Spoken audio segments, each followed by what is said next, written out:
A primeira turma do Supremo Tribunal Federal julga hoje se aceita a denúncia contra os acusados de integrar o chamado Núcleo 3 da tentativa de golpe de Estado. Ao todo, 11 militares da ativa e da reserva do Exército, além de um policial federal, podem se tornar réus. Ontem, o Supremo Tribunal Federal iniciou a fase dos depoimentos de testemunhas de acusação e defesa dos réus do Núcleo 1 da trama golpista, formado pelo ex-presidente Jair Bolsonaro e mais 7 denunciados pela Procuradoria-Geral da República.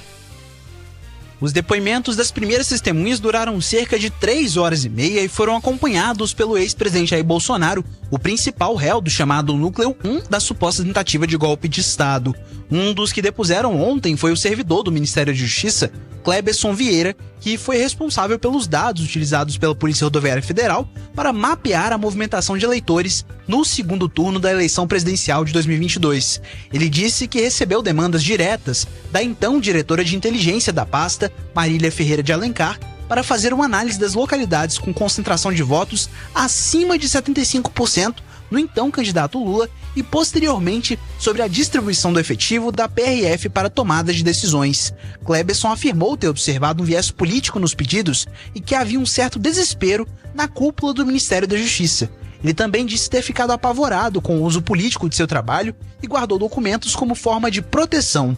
Quem também foi ouvido como testemunha ontem foi o ex-comandante do Exército, o general Freire Gomes, que reafirmou que Bolsonaro apresentou aos comandantes militares um documento que previa a decretação de um estado de sítio no país, depois de ele ter perdido as eleições. Freire Gomes disse que ele e o então comandante da Aeronáutica, o brigadeiro Batista Júnior, teriam se posicionado contrários a uma ruptura democrática.